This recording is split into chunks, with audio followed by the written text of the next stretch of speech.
Hello, everyone. I'm Meredith Sumpter, CEO of the Coalition for Inclusive Capitalism and Eurasia Group advisor. Welcome to Digital Peace, Trust and Security in Cyberspace, a GZERO Media live stream in partnership with Microsoft and Eurasia Group. Over the course of the next hour, we'll talk about a few of the key themes you just heard mentioned in the video introduction.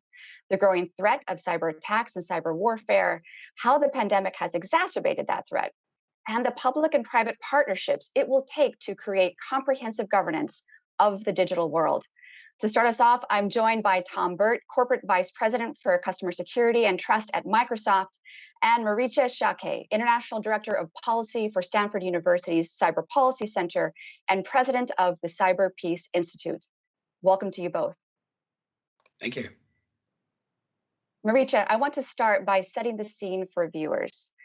First, UN Secretary General Antonio Guterres has said, digital technology is shaping history, but there's also a sense that it's running away from us. In the context of this discussion, Marietje, what does that mean to you? I think it's clear that the technology is developing at the speed of light. People are adopting it now in new ways, especially because of the pandemic, but also in general, the uptake of new systems is often more quick than the ability of democratic governments to come to clear rules, guidelines, norms, and clarity in the diplomatic sense between countries on what's responsible behavior, for example, and what the consequences would be when there are such very cynical type of attacks that were just shown in the video. Attacks on civilian infrastructure, criminal activity, attacks for geopolitical gains.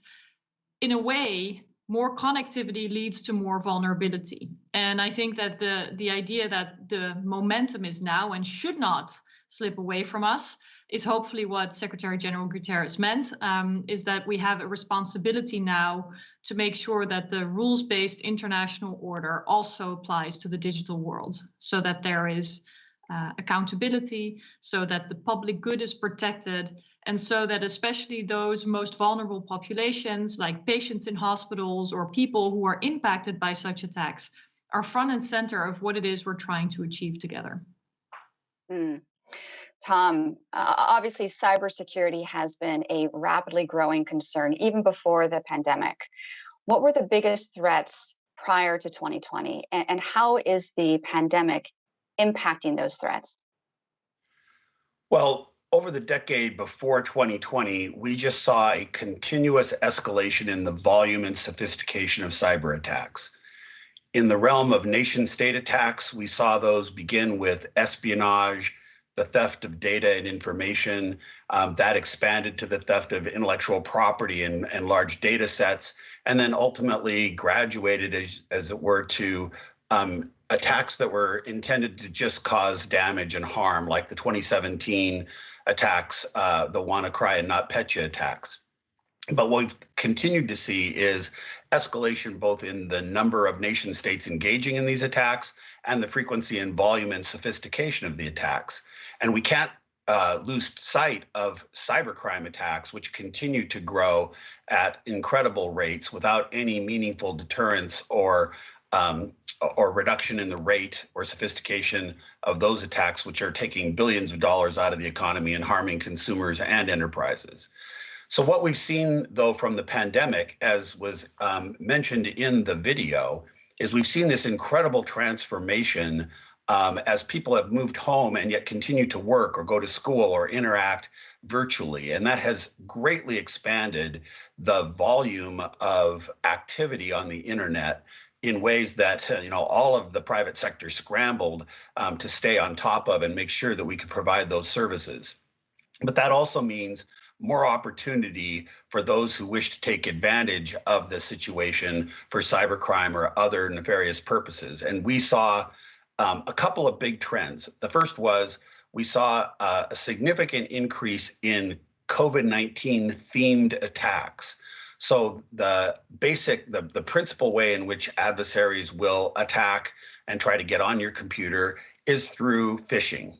And the way that you phish is you provide a lure, some information in an email or in a communication that causes the recipient to click on a link and thereby infect their computer with the malware of the attacker.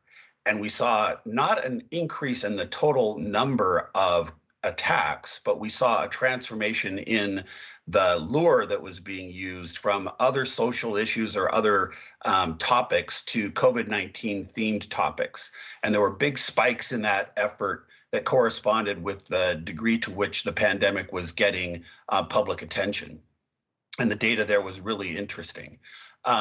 The other thing that we've seen, unfortunately, is we've seen a significant increase in attacks on healthcare providers. That's cyber criminals using ransomware to go after hospitals or other healthcare providers, as well as nation states who are attacking either to steal information about treatments or vaccines, or even possibly to disrupt the development of those treatments and vaccines. And we've seen all of that in the healthcare sector. Just recently, as some of you may have seen, there was an event in a tragic event in Germany when a woman who was going to the hospital to get emergency care had to be turned away because the hospital was the victim of a ransomware attack that shut down all of their services. And she had to go to a different hospital, and unfortunately, she passed away. And that's really the first time that we've been able to identify clear, direct human harm. We've seen humans put at risk in the past, but now we're seeing direct human harm, and the disruption of the efforts to try to combat the pandemic globally are just other efforts to put humans at risk in the name of either nation state interests or cybercrime. I guess the silver lining to all of that, and I know we'll explore this some more in our conversation, is this is drawing international attention to the urgency of these issues. And to sort of use a medical metaphor, we're starting to see some hints that antibodies are beginning to develop in the international system to push back against this. We've seen governments condemning these kinds of attacks on healthcare facilities and healthcare systems and researchers. We've seen communities of legal scholars looking at this issue. We've seen the United Nations begin to discuss this issue. All of that reinforces the basic message, which is the need to have clear rules of the road and expectations for responsible behavior in cyberspace, and to increase international cooperation among governments and the private sector, both to address those issues and to combat cybercrime. Yes, that's exactly right. And I just want to bring Marietje back in here because in May, the Cyber Peace Institute called on governments to take immediate and decisive action to stop cyber attacks. So this is one of those antibodies that you were just talking about, Tom, to stop those cyber attacks against hospitals and medical research facilities. Marietje, what has happened since? Well, it's true that both the attention for these kinds of incredibly cynical and opportunistic attacks has increased. So I do think more and more governments are aware that this is an issue, but I still think that in order to have the proper political debate, there needs to be more understanding among the broader public and among decision makers. So surely people who work in tech companies or who are experts in the field of cybersecurity may have a good sense of what's happening, or may be able to distinguish between phishing, ransomware, intrusion, hacking. But for the average citizen, this is all very, very abstract. And I feel like the lack of humanizing these stories, explaining how it's not so much about technology, but very much about people that are impacted, and creating more urgency for governments to actually act and to begin to attach more firm consequences to those very, very harmful and illegal, criminal, or otherwise motivated attacks is very important. Because I think the fact that there's a lack of clarity on norms, on where accountability comes from, on the levels of international law covering some of these questions, especially, when does peacetime spill into war, and when does escalation meet the threshold of real armed conflict as we know it from the offline world? These are big questions, but very significant ones, as some attackers are calculating very carefully how they can significantly harm others. Could be for their own geopolitical position, or for strategic objectives, or to weaken their adversaries, or to obtain critical information. The point is that the calculation is often to stay below known thresholds, because they're basically aware, these attackers, that if they do not overstep a certain boundary, and if they stay in the gray zone where there's not a lot of clarity of what consequences may be expected, they may well get away with it. And frankly speaking, too often that's the case. So it's important to change the equation, to have more of a public debate that's well informed, and then to get better political pressure and leadership, frankly, to close the accountability gap. And that's something that at the Cyber Peace Institute we really work on. And I think the healthcare attacks illustrate why this is so urgent, especially now. Absolutely. So prior to this live stream, we posted questions on Twitter relevant to our theme to conduct unscientific survey of views on cybersecurity. The first question we asked was, what cyber risk worries you most? The choices were unlawful surveillance, malware and ransomware, cyber theft, or something else. So let's see how people voted. And there we have it. Marietje and Tom, what do you make of these results? And what would you have put at the top of this list? Well, I'm not surprised that surveillance, and especially unlawful surveillance, comes so high on the list. I think with the book Surveillance Capitalism of Shoshana Zuboff, the idea that business models of very often used online services like social media and search very much rely on data gathering and on building profiles on people has risen awareness to what that means. And I do think that unlawful surveillance and the abuse of vulnerabilities is actually the essence of a lot of cyber attacks, whether then the vulnerabilities are exploited for dividing ransomware or obtaining access to people's devices to extract information. I think this model that relies on so much connectivity without the proper protection is indeed at the core of why we are so vulnerable. So I would have probably also chosen unlawful surveillance because it's so systemic. Right. Although, of course, it's hard to choose between so many urgent topics that all need to be addressed. So, Tom, I want to draw your attention quickly to that 11.2% of something else. The name pulled items are things that people think about with regard to cybersecurity, but you think about this topic from a much larger global perspective. What would your something else be? Well, I think, first of all, I agree with what Marietje just said, absolutely relative to surveillance.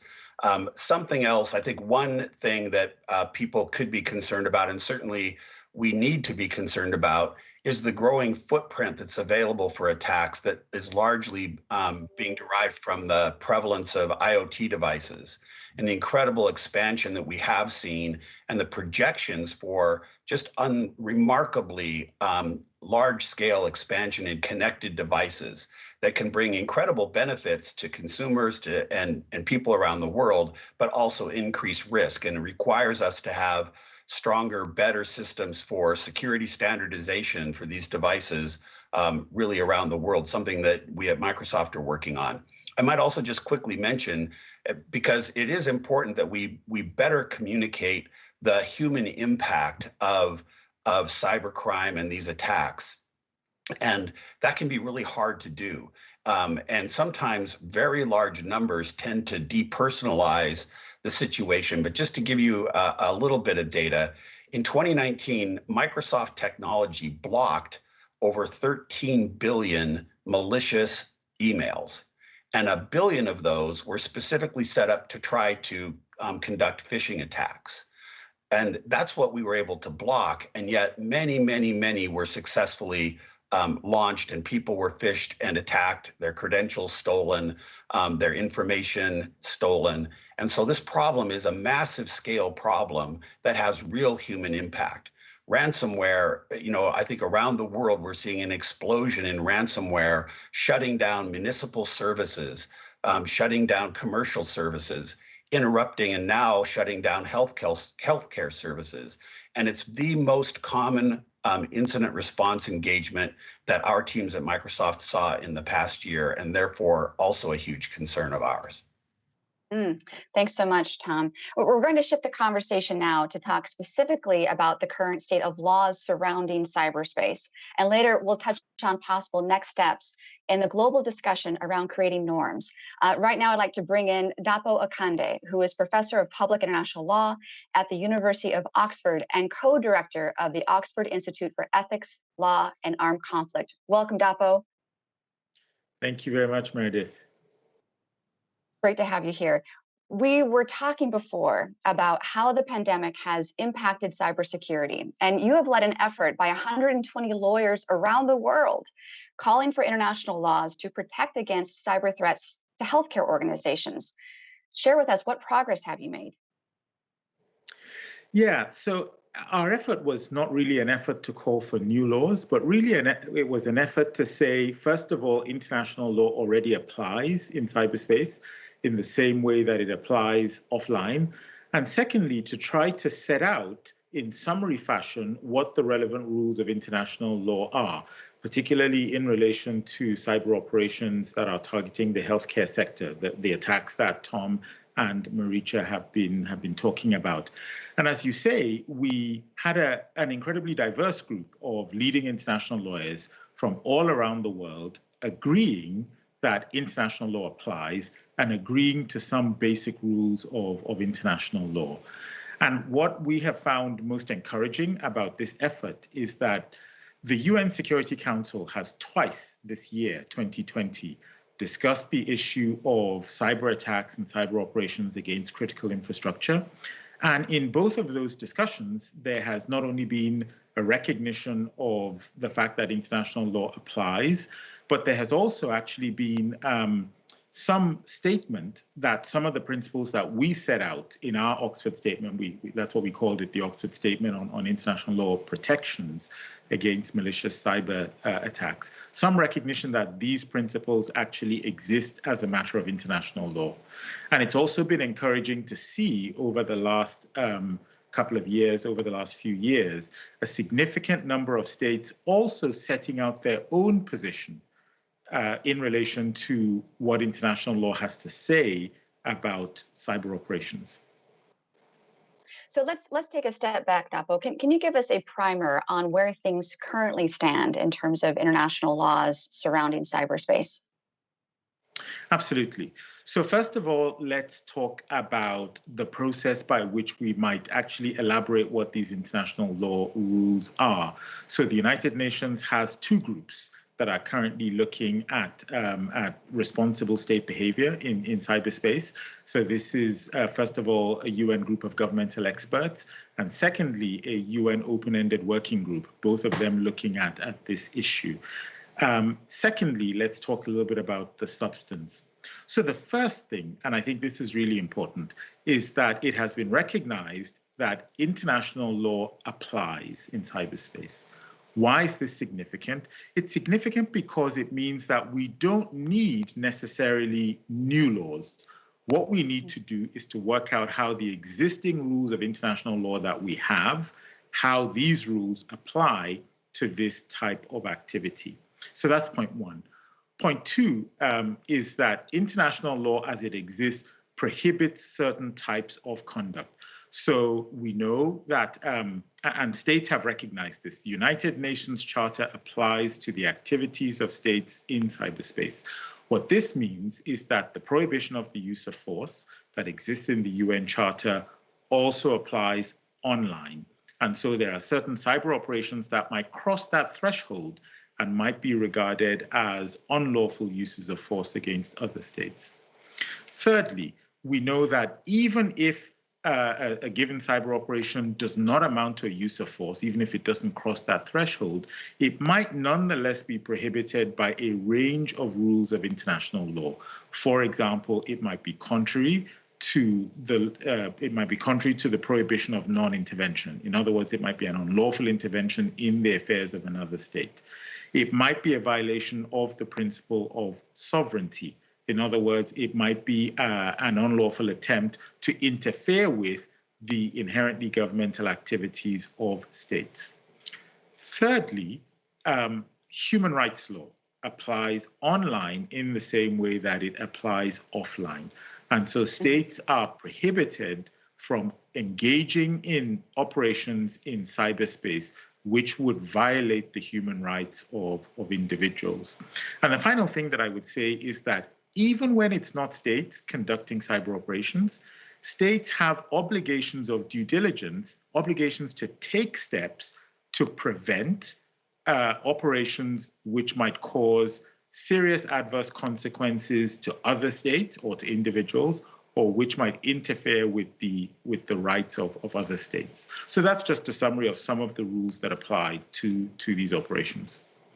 Dapo, thank you so much. It's a very thoughtful rendering of how we might think about applying existing international law to cyberspace. Tom, I want to bring you in here as well to respond to Dapo's comments, but more so from your perspective. Where do you see the gaps or the gray areas, if you will, and the legal framework? And what specifically is Microsoft doing to help bridge those gaps? Well, first of all, the work that Dapo and the Oxford Group did is very important. And one reason I say that is clearly there's international consensus around the problems with enabling cyber attacks against our healthcare systems, disrupting the provision of healthcare, disrupting the efforts to counteract the pandemic that is so affecting all of us around the globe.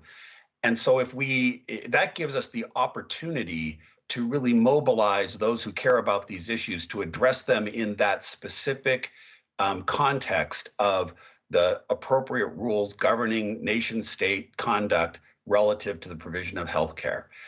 Those principles could then be expanded to other key aspects of our daily lives, the critical infrastructure issues, the provision of food and water, our democratic and governmental processes and so forth. But there's a real test bed opportunity here with regard to international law and its application to cyberspace in the healthcare context. So we're really optimistic about the opportunity to continue the dialogue there. There are a number of gray areas in this space, even though there does seem to be consensus around the applicability of international law to cyberspace, as Dapo just outlined. But one of the real challenges in this space is it does appear that at least some nation states are willing to violate those principles with some degree of impunity in cyberspace in a way that they might not be as willing to do in the physical realm. And so we need to continue to develop how do we assess and determine accountability and provide deterrence for violation of these international principles. Because today, the recognition that the law applies is an important step, but so far it hasn't proven sufficient to really change the tide in the volume and sophistication of attacks. And these issues also apply beyond nation states to cybercrime issues. In the cybercrime world, we see clearer and applicable laws in each nation. In many nations, there are some that are still working on creating these laws, but there's been great progress around the world in that over the last decade. But what there is not today is the structure and the legal framework for international cooperation to combat cybercrime. Because cybercrime is such a borderless crime, and because it extends frequently across geographic borders, and because law enforcement processes tend to be a very sovereign process in every country, the criminals have an advantage because they can operate with greater impunity when they know that there is not the degree of international cooperation that is necessary to really provide meaningful deterrence. And that's another area where, as a world, we need to work together. That's exactly right. And I think you spoke very eloquently about that, both you and Marietje, earlier in the program, when you spoke about sort of the fragmenting of those cyber norms at a time when we are seeing such a shift to the cyber environment caused by the pandemic and a subsequent rise in the volume of cyber attacks as these actors recognize that they have space to act with impunity, so long as we lack that clear legal framework for cyberspace. But Marietje, pulling you back in here, you've seen this issue from a few different angles, as an expert, but also as a member of parliament in the European Union. Why has there been so little progress in establishing a clear, legal, comprehensive framework for cyberspace? Well, I think there's a couple of things we need to recognize for context. One is that actually international cooperation is not so easy in these very polarized times on any topic.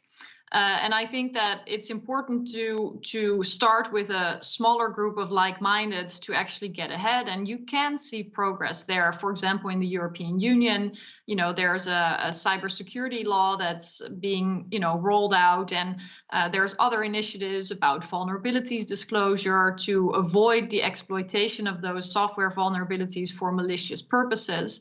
But I fully agree that there's so much more that needs to be done. And I come back to my previous point, which is if people don't quite understand that the digital is human and that the problem is actually about them and could impact anyone, then it will be really hard to get a political and public debate that is both well informed and leads to the necessary pressure to those governments that need to act. And so perhaps it's helpful also in the discussion to start identifying more clearly where progress can be made as first steps. And so this can be among a group of like-minded countries, groups of like-minded actors more broadly. There's a lot of talk about multi-stakeholderism, but I think multiple stakeholders already have a space in democratic debates and democratic countries, for example. So I would imagine that progress has to come from tangible agreements and not only from an ideal of having a global consensus, which will be hard to achieve anyway. I am hopeful, though, that the United Nations is stepping up to take its role, and hopefully that can also become a more relevant and meaningful platform for some of these discussions on what can be done on the global stage. I think there's still a lot of opportunity for the UN to take a larger role and to see where in different areas some progress can be made also globally. So enough to be done, but let's also be realistic about the challenging times that we live in, and we have to navigate. Without recognizing that, I think a real plan to address some of these issues becomes that much harder. I fully agree. And your point about nation states having different views of what a cyber norm should be and the treatment of data and information, those are the critical challenges that will be up to our diplomats to see if they can make progress on. But Marietje, you coined it, the digital is human.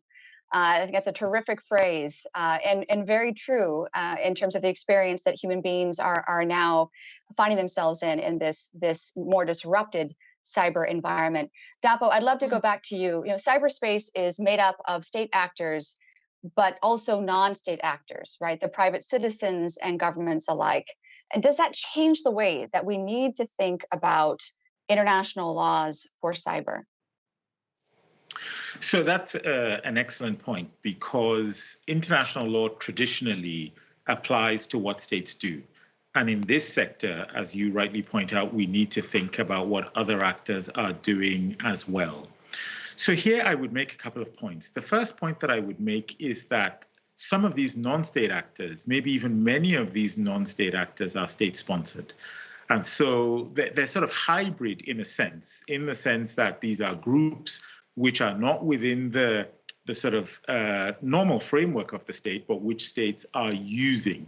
And so we need to have clearer rules, or at least we need to be clearer about the rules that relate to how we tie the activities of these groups to states. And actually, international law already has rules of this type.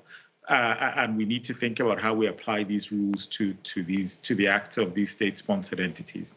The second thing that we need to do when we think about non-state actors is we need to think about the response of states to the activities of these non-state actors. And one of the rules that I talked about earlier is opposite in this respect. So this is the idea that states have obligations of due diligence to take measures which are feasible for them to take to prevent or to stop cyber operations, harmful cyber operations, which emanate from their territory or which use cyber infrastructure that's under their jurisdiction, which is causing harm to others. So the short of it is, yes, we need to pay more attention to how international law is going to apply to the activities of non-state actors in this regard. And we have existing tools that we can deploy to doing this work. Dapo Akande, thank you so much for your time with us today. Thank you. Now, thank you.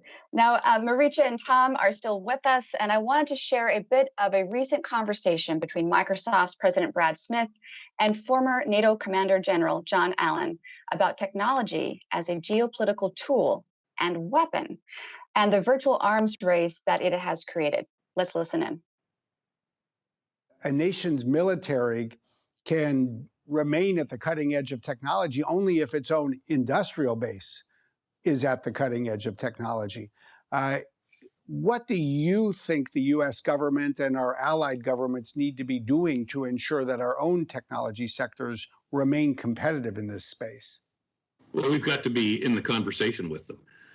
In the past, history has taught us that those countries that were able to insert certain kinds of technologies, not artificial intelligence, but I'm talking about in the previous century, into their militaries that were in large measure disconnected in space and time and in acquisition processes from the private sector. That was a strategic vulnerability we're still living with today. So when we see that the private sector continues to innovate, and we see that the distance between our capacity to develop requirements and the capacity of the private sector to respond to those requirements in a timely manner, that time, that distance, that process is frankly so great in democracies, and in particular the United States. I think it is a strategic vulnerability. And in many respects, when China competes with the United States in terms of technology, it isn't really competing with the United States as a government. It's competing with the tech industry and the tech entities that are moving at far higher speeds than the government of the United States can even begin to think about moving. Jim Mattis used to talk about our problem is we can only move at the speed of government. But Microsoft and others, they're moving at a much higher rate of speed with respect to innovation and bringing things to practical application. And so we have got to shorten the distance between the private sector and those entities within the government that will ultimately have to apply these technologies. And that, of course, is the Department of Defense. That's Microsoft President Brad Smith speaking with General John Allen. Marietje, let's unpack that. Do you see a kind of cyber arms race happening? And what does that look like in practical terms? Well, absolutely. I think the lawlessness is being exploited in so many ways. It can be through companies that are not taking their responsibilities, or companies that are actually developing the very tools that are used for attacks. It's something that we may not think about every day because, we use devices, or the majority of us use devices for, fun, or for education, or for entertainment, or connecting to family. But there's also companies that are building hacking as a service, intrusion systems, surveillance systems that can extract information covertly from people's devices. And that's a growing market too, where there's not enough regulation. And I agree completely with General Allen, who I think has done extraordinarily important work combining his military expertise and his deep commitment to democracy in unpacking some of these big problems and proposing tangible solutions to make democracy more resilient in light of this arms race that you have highlighted, but also to ensure that democratic governments can continue to take their responsibility and do not see a leaking of power, of agency, of oversight, and of governance going directly to private sector actors. I don't think that will help democracy at the end of the day. In fact, I think it erodes it, and it's a balance that needs to tilt back in favor of democratic governments. Tom, General Allen points out that governments and private enterprise move at very different paces when it comes to tech development and adoption. Is there room for greater synergy there? Well, there absolutely is, both in terms of tech adoption, but also on the policy front. And in terms of tech adoption, we're seeing increasingly governments moving their critical workloads to the cloud. And this is actually a way for government to enable more rapid adoption of technologies, whether it's ours or our competitors' technologies, other new technologies that are developed. the advent of cloud computing enables rapid deployment of those new technologies into environments that maybe in the past were more reluctant to move that quickly. So that's one step that can be taken. But I think the general's point, and the more important point here, is there is a unique aspect to cyberspace, which is it is developed, evolved by, and primarily owned by the private sector. And what that means is the private sector needs to act responsibly. We need to accept the social responsibility we have for the impact of our technologies on our consumers, on democratic processes, on the world in general. And we need to work collaboratively with government in every single venue in a multilateral way so that we can get to the right policies, the right legal principles. And I agree completely that this needs to be a shared opportunity. This needs to be a shared responsibility between the private sector and government.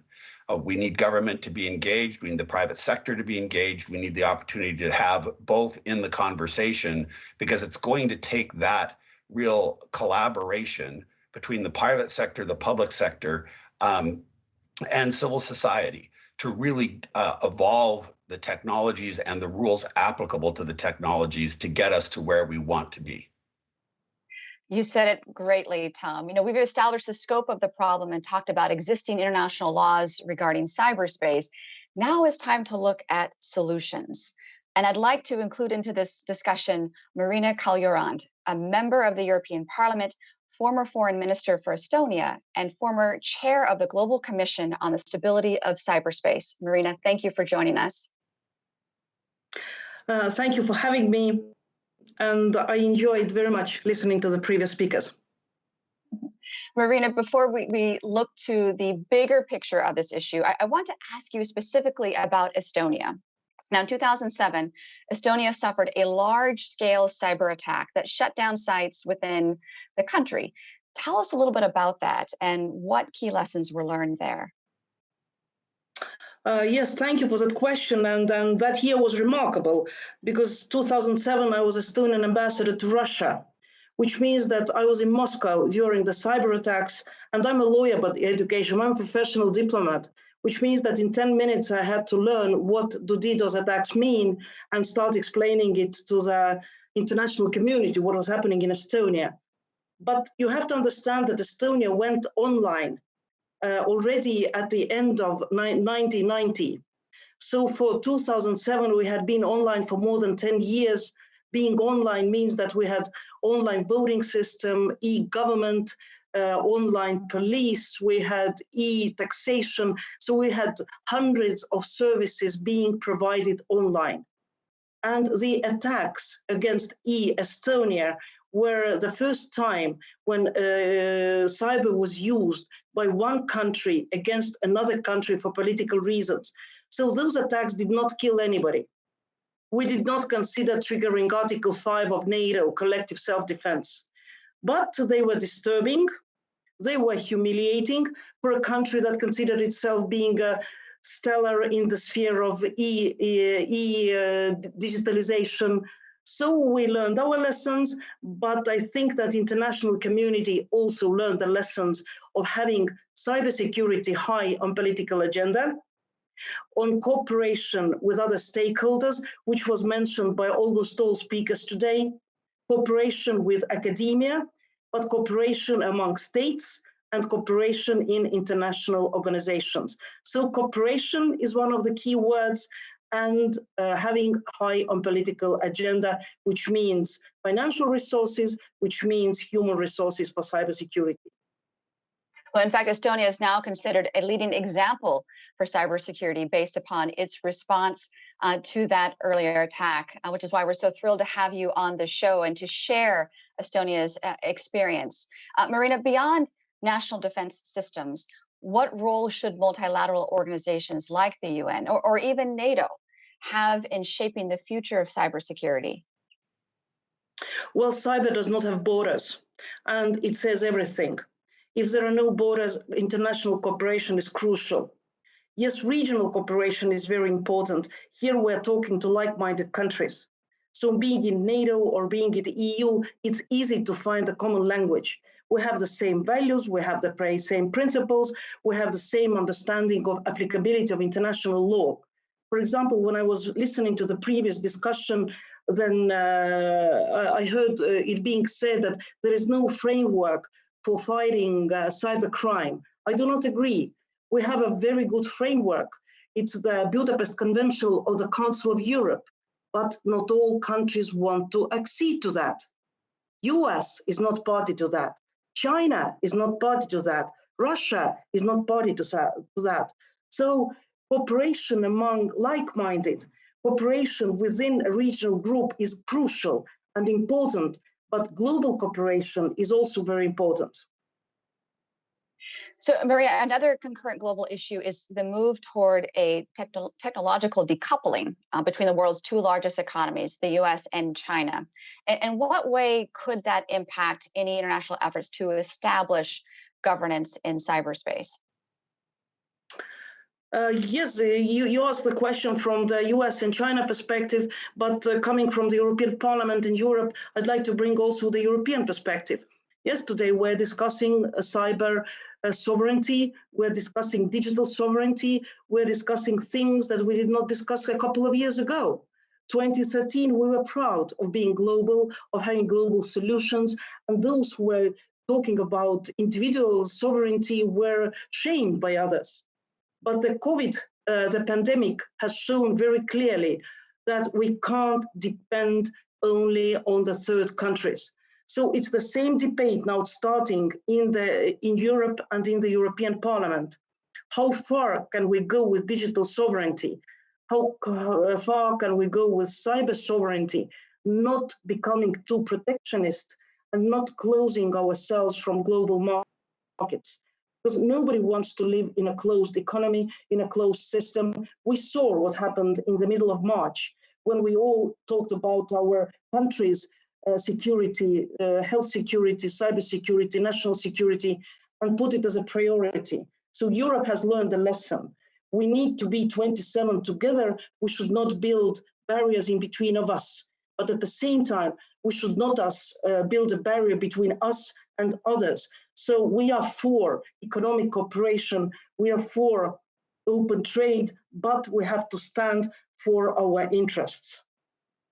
Yes, and part of it, with Europe leading in this space, part of the challenge diplomatically will be how the EU is able to forge ties with the US and China and other major cyber actors that are not yet in accordance with how Europe is thinking about governance of cyberspace. But that's diplomacy and leadership.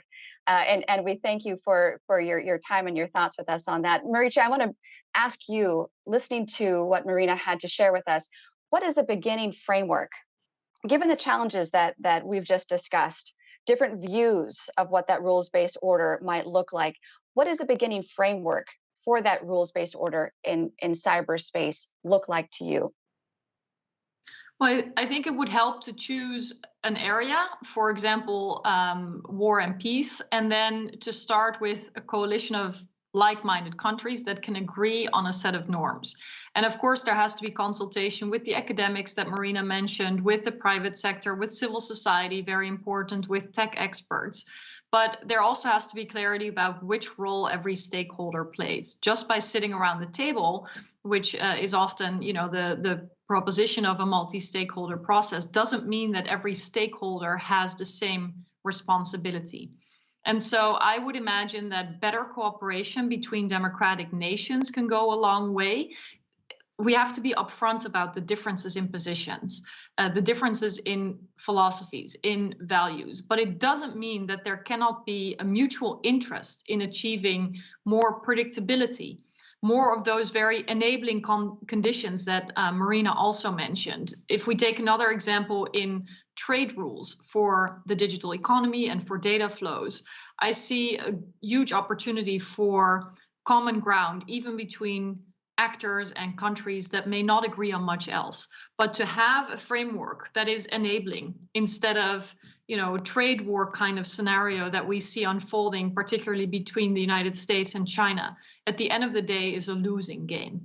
So while the stakes are rising and while some confrontations are very real, both in the space of attacks an escalation of cyber conflict and in the space of questions about what are the conditions under which we can enter a market and when do we run into national security concerns, for example, should be something that countries can agree on and companies can benefit from in terms of having a level playing field. So I think creating predictability, creating clear standards, but also accountability when those standards are violated are immensely important. And I would suggest starting somewhere with a tangible product or project and outcome, and then building the processes around it is the best way to go, and not to talk hoping that there will be global consensus one day, because I'm afraid that's a little bit too much of an idealistic path. So excellent points. Recognize the mutual interest in more predictability, recognize the mutual interest in having an enabling framework, which takes convergence. Tom, speaking as someone who leads in these issues for Microsoft, how can private actors play a role in the development of this framework for rules-based order in cyberspace?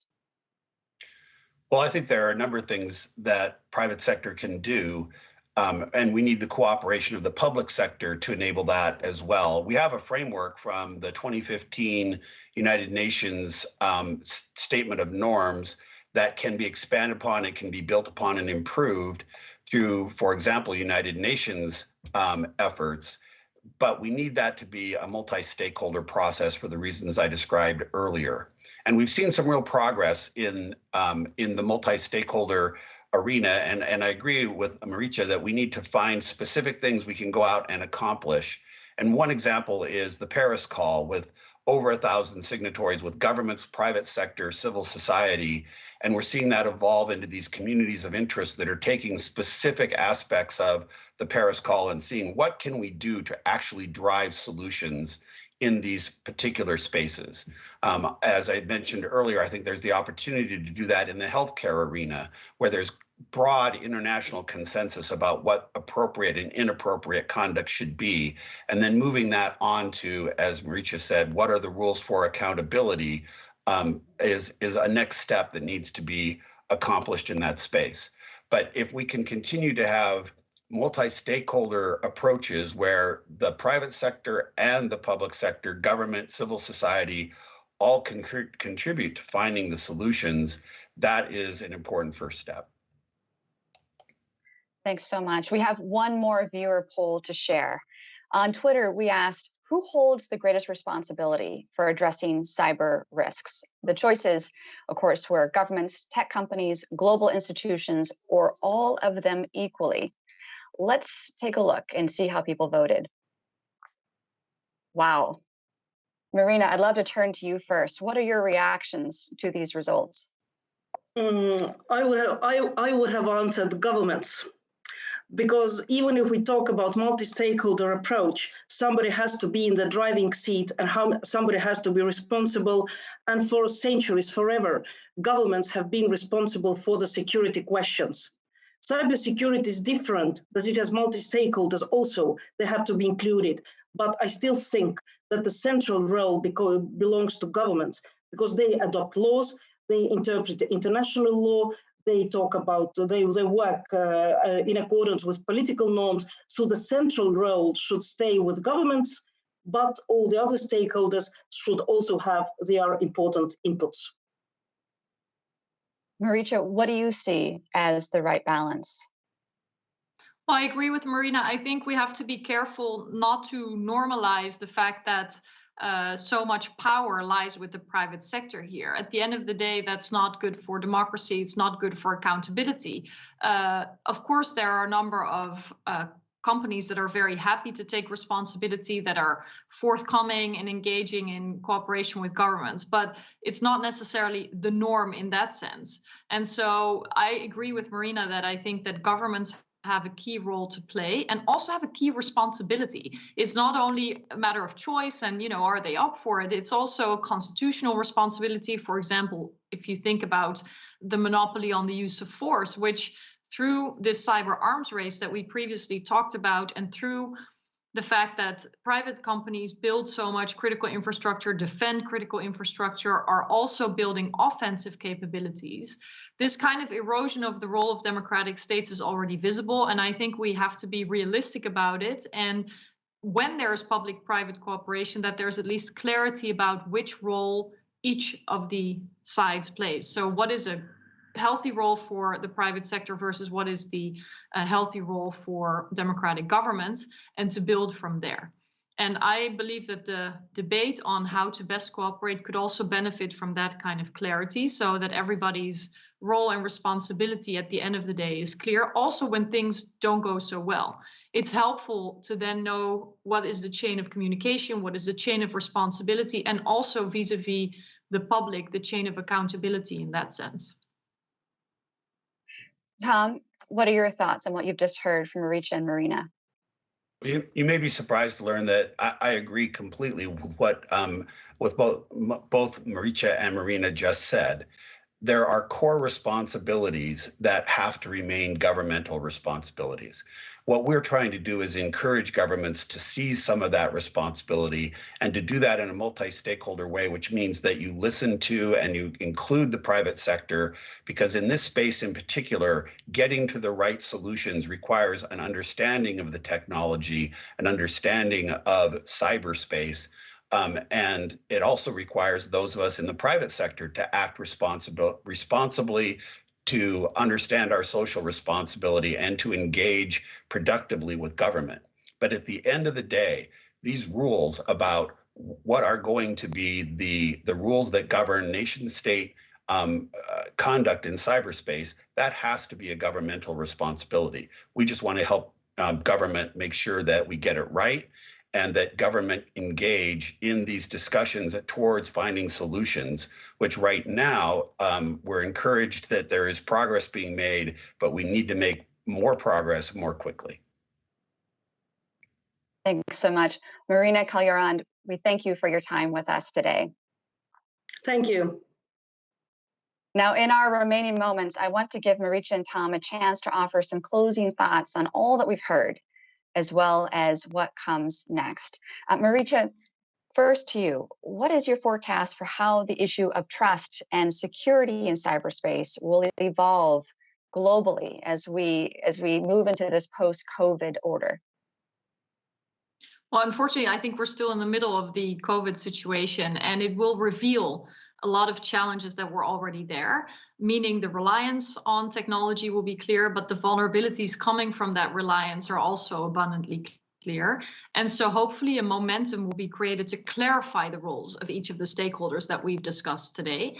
And I think it is a great opportunity to learn about what is at stake, what the risks are. We started this hour with highlighting the very, very harmful and violent, and I think the most cynical thing I can think about is to abuse the reliance on healthcare, the development and the real quest for a vaccine for either national agenda gains through espionage, for example, or for criminal gains through ransomware attacks, or for geopolitical advances, for example, weakening an adversarial power. I really think that it's a new low that should bring together a big group of people who will say, this is where we draw the line.